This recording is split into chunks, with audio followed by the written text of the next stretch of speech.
విద్య మహిమ. చందమామ కథ. దేవగిరి అనే ఊళ్ళో సోమదేవుడు అనే వాడికి 2 కొడుకులు ఉండేవారు. పెద్దవాడు పొలము పుట్రా చూసుకుంటూ ఇంటి దగ్గరే ఉండిపోయాడు.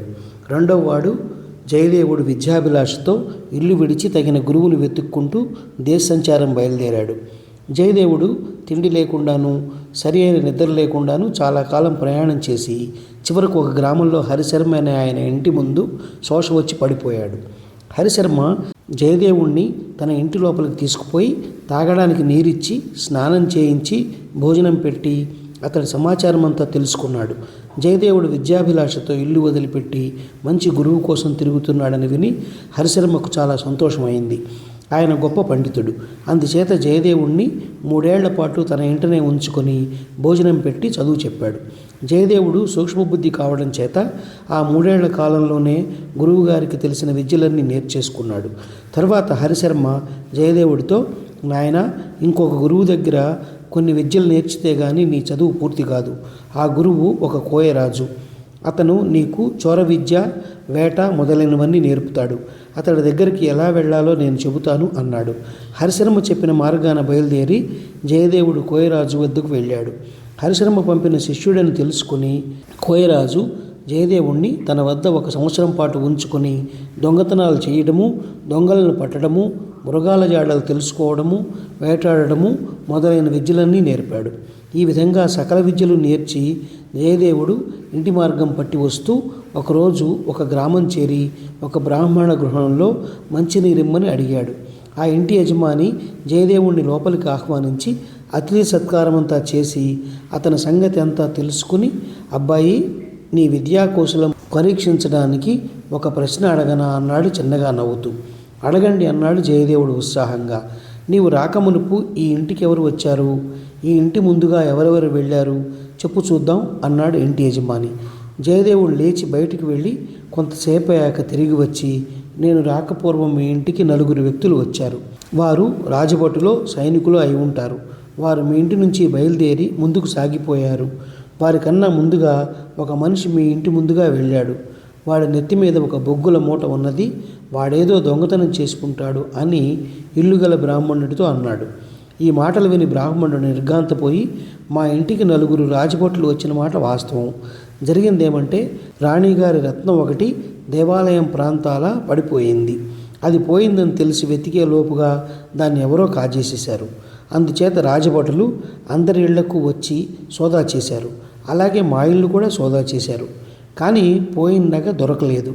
దొంగ ఒకడు మా ఇంటి ముందుగానే వెళ్ళాడని నీవు చెబుతున్నావు కనుక పోయిన నగ తిరిగి సంపాదించి దొంగను రాజుగారికి పట్టి ఇస్తివా, నీకు గొప్ప బహుమానం దొరుకుతుంది అని జయదేవుడితో అన్నాడు. జయదేవుడు బ్రాహ్మణుడితో మళ్ళీ వస్తానని చెప్పి బయలుదేరి దారి మీదనే దృష్టి ఉంచి నడుస్తూ ఒక ఇంటి దాకా వెళ్ళాడు.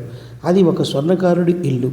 జయదేవుడు లోపలికి వెళ్ళి స్వర్ణకారుడితో బంగారం ధర గురించి, అతను చేసే కొత్త రకాల నగలను గురించి కాసేపు మాట్లాడి సెలవు తీసుకున్నాడు. తర్వాత అతడు బ్రాహ్మణుడి దగ్గరకు తిరిగి వచ్చి, దొంగను పట్టి ఇవ్వగలను, రాజభటులను పిలిపించండి అన్నాడు.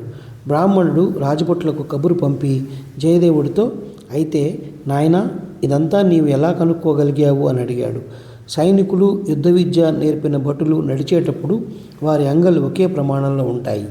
వారు బారుతీరు నడుస్తారు. పాదాలు 2 ఒకే ఊతంతో వేస్తారు. అందుచేత అడుగుజాడలను బట్టి 4 మనుష్యులు మీ ఇంటికి వచ్చారని, వారు సైనికులు కానీ భటులు కానీ అయి ఉంటారని తేలిగ్గా ఊహించాను. వారు మీ ఇల్లు దాటి ముందుకు పోవడం కూడా నాకు స్పష్టంగా కనిపించింది అన్నాడు జయదేవుడు. మరి దొంగజాడ ఎలా తెలిసింది అని బ్రాహ్మణుడు అడిగాడు. దొంగ నడివీధన నడువడు, ఒక పక్కగా నడుస్తాడు. ఈ దొంగ నెత్తిన బొగ్గుల మూట ఉన్నది. వాడు అడుగు వేసినప్పుడల్లా కొంచెంగా బొగ్గు నుసి రాలింది. వాడు బొగ్గులు తీసుకొని తిన్నగా నడిచిపోక మధ్య మధ్య వెనక్కు తిరిగి చూసినట్టుగా అడుగుల గుర్తులను బట్టి తెలుస్తున్నది. తనను ఎవరన్నా వెంబడిస్తున్నారేమోనని వాడు అలా చూసి ఉంటాడు. అందుచేత వాడేదో దొంగతనం చేసి ఉంటాడని ఊహించాను.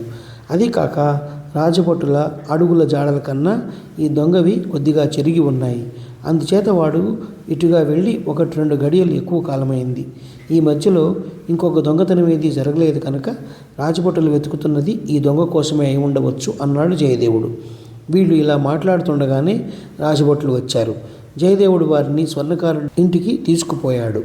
ఆ ఇల్లు రాజభటులు అంతకుముందు సోదా చేసిందే. అయితే వారు పెట్టెలు బేడలు మాత్రమే వెతికారు.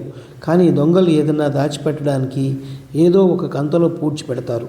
ఈ సంగతి జయదేవుడికి తెలుసు. అందుచేత అతను రాణిగారు పోగొట్టుకున్న రత్నాన్ని స్వర్ణకారుడు ఇంటిలోని ఒక కంతలో నుంచి బయటికి తీశాడు. స్వర్ణకారుడు నేరం ఒప్పుకున్నాడు. రాణిగారి రత్నం కింద పడడం తాను చూసి దాన్ని తీసుకున్నానని, ఎవరికీ సందేహం కలగకుండా ఉండగలందులకు ఒక బొగ్గుల మూట కొనుక్కొని అందుకే గ్రామంలోకి వెళ్ళిన వాడిలాగా ఇంటికి వచ్చేశానని అతడు చెప్పాడు.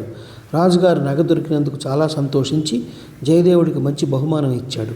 అతను దొంగను పట్టుకున్న విధమంతా బ్రాహ్మడు చెప్పినాక రాజు మరింత సంతోషించి అన్ని విద్యలలోనూ ఆరితేరని జయదేవుడికి మరిన్ని కానుకలు ఇచ్చి తన కొలువులో ఉంచుకున్నాడు. ఈ కథ నచ్చినట్లయితే షేర్, లైక్, సబ్స్క్రైబ్ చేసి పక్కనున్న గంట ఐకాన్ని కొట్టండి.